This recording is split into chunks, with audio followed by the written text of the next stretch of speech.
ফিরে এলাম বিরতির পর। প্রজাতন্ত্র দিবস উপলক্ষে আজকের প্রীতি ক্রিকেট ম্যাচের আয়োজন এবং ক্রিকেট ম্যাচটি অনুষ্ঠিত হয় আজ ধর্মনগরে 75তম প্রজাতন্ত্র দিবস উদযাপন উপলক্ষে প্রশাসনিক স্তরের প্রীতি ক্রিকেট ম্যাচের আয়োজন।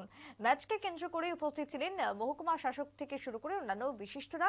মহকুমা শাসক বনাম বিডিও একাদশের মধ্যে এই ম্যাচটি মহকুমা শাসক একাদশ বনাম বিডিও একাদশের মধ্যে এই ম্যাচের আয়োজন করা হয় এবং আজকের ম্যাচকে কেন্দ্র করে জেলাতে ছিল একেবারে উৎসব মুখর পরিবেশ, আলাদাই উন্মাদনা পরিলক্ষিত হলো সকলের মধ্যে।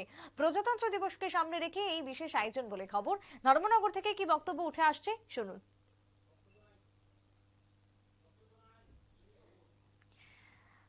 যদিও এই প্রসঙ্গে কারোর বক্তব্য আমরা দুঃখিত শোনাতে পারলাম না, তবে আরো একবার জানিয়ে রাখি, শারীর শিক্ষণ মহাবিদ্যালয় মাঠে অনুষ্ঠিত হয় 75তম প্রজাতন্ত্র দিবস উপলক্ষে বিশেষ ম্যাচ। মাঠে আধিকারিক থেকে শুরু করে বিভিন্ন কর্মচারীরা উপস্থিত ছিলেন। খেলাকে ঘিরে ব্যাপক উৎসাহ উদ্দীপনার মধ্য দিয়ে আজকের ক্রিকেট ম্যাচ অনুষ্ঠিত হয় ধর্মনগর মহকুমার শারীরিক শিক্ষণ মহাবিদ্যালয়ে। এই আয়োজনকে ঘিরে ব্যাপক উৎসাহ। একদিকে প্রজাতন্ত্র দিবস, অন্যদিকে প্রজাতন্ত্র দিবসকে সামনে রেখে কোথাও চলছে সামাজিক কর্মসূচি, তো আবার কোথাও পালন করা হচ্ছে খেলাধুলার মধ্য দিয়ে দিনটিকে উদযাপন করা হচ্ছে।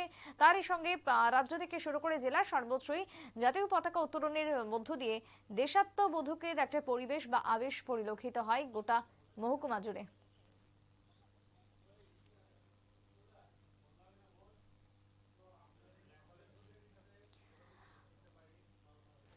আজকের ম্যাচকে কেন্দ্র করে খবর। একাদশ ইতিমধ্যে প্রথমার্ধের খেলায় বিডিও একাদশ নির্ধারিত 15 ওভারের খেলায় সবকটি উইকেট হারিয়ে মোট 93 রান করে। জবাবে ব্যাট করতে নেমে এসডিএম একাদশ 5 উইকেটের বিনিময়ে 95 রান করে খেলায় জয় নিশ্চিত করে।